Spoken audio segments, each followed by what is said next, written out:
네, 축구팬 여러분 안녕하십니까? 어느새 다시 한번 A매치 기간이 찾아왔습니다. 아직 여러 가지 문제들이 해결되지 못한 상태로 다시 한번 A매치 기간을 맞이하게 되는데요. 이렇게 흔들리고 있는 대표팀의 상대는 우리를 굉장히 잘 잡았던 요르단 대표팀입니다. 과연 이번 경기는 또 어떻게 흘러갈 수 있을지 지금부터 알아보도록 하겠습니다. 자, 그러면 이제 요르단 대표팀에 대해서 좀 간략하게 짚고 넘어가겠는데요. 요르단 대표팀은 현재 피파 랭킹 68위에 위치해 있고 2차 예선에서 4승 1무 1패로 G조 1위를 차지하면서 현재 이 3차 예선까지 와 있습니다. 9월 이 A매치 결과는 1승 1무로 사실 감독이 바뀐 이후에 홈 경기에서 좀 아쉬운 결과를 거뒀지만 원정 경기에서 어쨌든 또 3대 1로 승리를 하면서 그나마 좀 만회를 하는 데 성공을 하면서 현재 유로단과 대한민국 대표팀이 1, 2위를 차지하고 있는데요. 클린스만호의 마침표를 찍었던 유로단 대표팀이기 때문에 감독이 바뀌었다고 하더라도 이번에 위기를 안길 가능성은 여전히 존재하고 있는 유로단 대표팀입니다. 자, B조 상황은 지금 보시는 바와 같고요. 요르단, 대한민국, 이라크가 1승 1무를 각각 거뒀고 쿠웨이트가 2무, 팔레스타인이 1무 1패, 오만이 2패를 거두면서 현재 상황이 이어지고 있습니다. 자, 조금 더 깊게 들어가서 이 요르단의 2차전 이야기를 좀 해보도록 하겠습니다. 앞에서 말씀드렸다시피 원정 경기에서 이제 1대3으로 승리를 했는데 이 팔레스타인과의 경기가 원정 경기였지만 팔레스타인에서 경기를 하기가 애매한 상황이 되면서 이 AFC의 허가는 결국 났지만 시간이 좀 촉박해서 결국은 말레이시아에서 경기를 하게 됐고요. 전술적인 걸 좀 보면 공격은 셋둘 이 3위 빌드업을 했고 역습이 상당히 빠르게 나갔다. 그리고 수비 같은 경우에는 5개 채널을 방어하는데 수비 숫자 등의 이유로 역습에서 취약했다. 이건 좀 뒤에서 좀 더 말씀을 드리겠고 선수 기용적인 측면에서 보면 감독 변화가 있었지만 그럼에도 불구하고 기용에는 아주 큰 변화는 없었습니다. 다만 이 지시 사항이 달라지고 하다 보니까 유기적인 플레이는 다소 감소한 느낌이 있고요. 이번 경기에서 제외될 만한 선수가 누가 있냐라고 하면 경고 누적 이런 거 딱히 없는데 이 무사 알타마리 선수와 야자 나이나이마트 이 두 명의 에이스가 지금 부상, 각각 발목과 이 여러 부분에 현재 부상이 있는 상태이기 때문에 뛸 수 있을지 없을지 좀 애매한 상황이다. 다만 명단에는 들어있는 상황이라고 좀 얘기를 드릴 수가 있겠습니다. 자, 2차전에서 선발로 나왔던 라인업은 지금 보시는 바와 같고 지금 배경에 나오는 게 이제 자말 셀라미 감독이고요. 이 선수들 아시안컵 때도 대부분 비슷하게 나왔고요. 특히 미들라인, 이 알타마리가 부상으로 빠지면서 이 알마르디가 윙 쪽으로 올라오고 헤시시, 하다드, 알다합 선수는 좀 새롭게 들어왔고요. 야잔, 나시브 이 선수들은 저부터 봤던 선수들이기도 합니다. 그래서 2차전 선발 라인업도 우리에게는 조금 더 익숙한 선수들이 나왔다라고 생각을 하실 수 있을 것 같습니다. 자, 그러면 보다 좀 더 전술적인 이야기를 해보도록 하겠습니다. 요르단의 공격 국면을 좀 먼저 볼 텐데요. 지금 이 왼쪽의 포메이션에서 보시는 대로 센터백 3명 그리고 중앙 미드필더 2명이 빌드업을 주로 이끌어 나가게 됩니다. 양쪽 윙백 이 할시시와 하다드 선수는 조금 더 공격적으로 관여를 하는 느낌이고 중앙의 투미들이 박스투박스처럼 많이 움직여주면서 앞선에 공격을 할 때에도 수비를 해서 빌드업을 할 때에도 많이 도와주고 있는데 이 양쪽 윙백들은 언더래핑도 하고 오버래핑도 하고 이 윙에서 앞쪽에서 어떻게 움직여주는지에 따라서 좀 다르게 경기를 하고요. 윙의 공격이 상당히 많습니다. 특히 이 하다드가 올리고 헤시시가 마무리하는 이런 장면까지 나오기 때문에 이 하다드가 23번이고 헤시시가 2번입니다. 이 선수들이 마무리하는 장면이 상당히 많기 때문에 이것도 조심을 해야겠고 역습 상황에서는 앞에 3명 특히 11번의 야자나 에나이마트가 중심이 됐던 빠른 역습이 상당히 강했기 때문에 이런 역습 상황 우리가 어쩔 수 없이 갖고 가야 하는 게 이 역습에서 카운터를 맞는 상황인데 이럴 때 수비진이 이런 공격적인 점들에 대해서 좀 더 인지를 하고 경기를 나아가야 이 최전방에서의 위협적인 움직임들은 좀 줄여줄 수 있을 것이다 라고 생각을 할 수가 있겠고요. 다만 앞에서도 말씀드렸다시피 유기적인 움직임은 살짝 떨어집니다. 지난 이 아시안컵에서 보여줬던 그런 것들은 사실 좀 덜 나오고 있는데요. 그러면서 이 빌드업 과정에서도 볼이 원활하게 앞으로 전달되는 데에는 어려움을 겪고 있고 그 결과로 롱볼 전개도 많아지면서 이제 부정확한 전개가 이루어지는 경우도 있기 때문에 어떻게 보면 좀 롱볼 유도도 꽤 많아야 한다. 이런 점들에 대해서는 좀 생각을 할 수가 있겠습니다. 자, 그럼 이제 넘어가서 요르단 수비 국면을 좀 더 이야기를 해보도록 하겠습니다. 요르단은 기본적으로 팔레스타인을 상대할 때는 5-4-1의 수비 대형을 갖춰놓고 시작을 했습니다.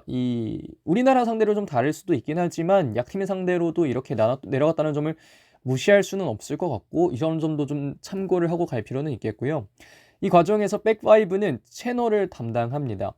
이 채널이라는 것은 이 피치를 5개로 나눴을 때, 새로 길게 5개를 나눴을 때 각 부분에 한 명씩 들어가 있다라고 얘기를 할 수가 있는 거고, 각자가 담당한 채널에서는 과감하게 이 선수가 끌고 나오려고 하든 아니면 뭐 어떤 의도가 됐든 어느 정도 본인이 잡을 수 있다고 생각하면 튀어나가서 수비를 하고, 아마 이런 부분은 일정 부분 약속이 돼 있을 거라고 예상을 하게 됩니다. 예를 들면 뭐 3번이 나가면 23번이 조금 더 좁혀주면서 이 간격을 메운다든지 이렇게 하는 부분에서의 약속이 있을 텐데, 다만 이런 부분에서 뚫렸을 때 아주 원활하게 대응하는 건 좀 어려워하는 편이고, 그리고 역습 상황에서 윙백을 아주 많이 올린다고 얘기를 했잖아요. 이렇게 간단한 역습 상황에서도 윙백이 아주 많이 전진해 있는 상황이라 수비 숫자가 적고, 그렇게 해서 이 4명의 센터백 4번, 5번, 3번만 있을 때에는 수비 국면에서 상당히 흐트러짐 내지는 흔들림을 겪는 경우가 다수 있었다. 그렇기 때문에 우리가 카운터를 칠 때에도 이런 점들은 좀 공략을 할 필요가 있다. 이렇게 좀 얘기를 할 수가 있겠습니다. 자, 그러면 이 요르단의 전술적인 부분 이야기했고, 지난 우리와의 맞대결에 대해서 좀 더 이야기를 해보겠는데요. 지난 맞대결은 너무나들 다 알고 있다시피 아시안컵이었고 준결승에서 2대0으로 패배를 했습니다. 앞서 말씀드렸던 두 명의 에이스 알타마리와 알나이마트가 득점에 성공을 하면서 이 대한민국이 참패를 했고 결국은 4강에서 탈락을 하고 말았는데요. 3승 3무 1패 중 1패가 이날 나왔던 패배였습니다. 당시 경기 경험자는 뭐 너무나 많죠. 지금 대표팀 명단에도 거의 절반 이상이 선발됐을 정도로 굉장히 최근에 경기를 했고 굉장히 최근에 패배를 했다라고 생각을 할 수가 있겠고, 당시 이 무삼 알타마리 선수가 한 골과 한 개의 도움을 기록했는데 이번엔 부상으로 인해서 뛸 수 있을지 없을지에 대해서는 좀 미지수인 상황이라고 생각을 좀 간단하게 참고 용어로만 해주시면 좋겠습니다. 자, 그럼 이제부터 관전 포인트를 좀 보도록 하겠습니다. 첫 번째는 현안 질의까지 간 KFA입니다. 지금까지 이런 KFA는 뭐 있었어도 없었던 거죠. 이렇게까지 현안 질의에 불려 나올 일은 없었으니까. 이게 개근지 협회인지 모르겠지만 어쨌든 불려 나왔습니다. KF는 흔들리고 있습니다. 전문성에 집중할 시간도 모자란데 공정성이 거기에 더 모자라서 생긴 결과가 이렇게 됐고요. 하도 뭐 딴 얘기를 많이 하고 변명을 하고 머니볼 이야기를 하지만 변명할 시간에 사과를 빨리 하고 잘못한 건 잘못했다고 했으면 좋겠다는 생각이 들고, 그렇게 안 하니까 또 불려나가게 되는 거잖아요. 그렇기 때문에 이런 것들은 지금은 잘못한 것들에서 배울 타이밍이지 변명할 시간이 아니라는 걸 좀 생각을 했으면 좋겠고, 좀 있으면 또 KFA 축구협회장 도선거를 하기 때문에 이 과정에서 빠르게 좀 회복을 할 수 있는 회복 탄력성이 좋은 모습을 KFA가 좀 보여줬으면 좋겠는데 뭐 그게 쉬울지는 모르겠습니다. 하지만 그래도 이게 좀 좋은 발판이 될 수 있을 거라는 생각을 하는데요. 지금의 당사자들이 발전할 것 같지는 않지만, 하지만 이들이 보여주고 있는 이 반면교사로서의 움직임, 이렇게는 안 하면 되겠다라는 것들을 보여주고 있는 게 현재 KFA이기 때문에 뭐 흔들리고 있는 상황, 정말 안 좋은 상황에 있는 KFA가 이번 첫 번째 관전 포인트이자 우리 대표팀을 흔들 수 있는 가장 큰 적이라고 얘기를 할 수가 있겠습니다. 자, 다음으로 볼 건 조금 더 이제 경기적인 측면으로 가서 각 팀의 부상자들입니다. 이 부상 선수들이 양 팀의 굉장히 주요한 자원들인데요. 특히 대한민국 대표팀의 주장이자 공격이 대들보 손흥민 선수가 현재 발목이 좋지 않은 상황이고, 그러면서 이제 맨 처음에 명단에 들어갔지만 결국은 이제 대체가 되면서 손흥민 선수가 이번 A매치에서 뛰지 않게 됐고, 요르단의 두 명의 에이스 알타마리와 알다이마트도 현재 쉽지 않은 상황입니다. 알타마리는 발목 부상이 있지만 어쨌든 소집됐고, 여자 나이나이마트도 갈비뼈 부상이 있지만 역시 소집이 됐다. 이게 뭐 정신적 지주로서의 역할일 수도 있고, 아니면 뭐 대표팀에서 좀 더 회복을 시키다가 어떻게든 뭐 뛰게 하겠다는 얘기일 수도 있고, 뭐 그렇다 보면 3차전 우리와의 경기가 아니라 다음 경기에서 뛰게 하겠다, 뭐 이런 생각일 수도 있겠는데요. 어쨌든 각 팀의 상당히 주요한 선수들이 현재 부상이 있기 때문에 경기에서 뛰는 건 살짝 불투명한 상황이다. 그렇기 때문에 양 팀이 조금 더 새로운 방식의 경기를 하게 될 수도 있다. 이런 점들을 또 생각을 하면 또 경기를 볼 때 재밌는 포인트가 될 수 있을 것 같습니다. 자, 마지막 관전 포인트는 이번에는 과연입니다. 클린스만호를 끝냈다는 걸 알고 있죠, 우리. 홍명보는 이번 경기에서 끝날지 혹은 끝나지 않을지 한번 지켜봐야 되겠는데요. 요르단은 감독이 바뀌었다는 얘기도 수차례 말씀드렸습니다.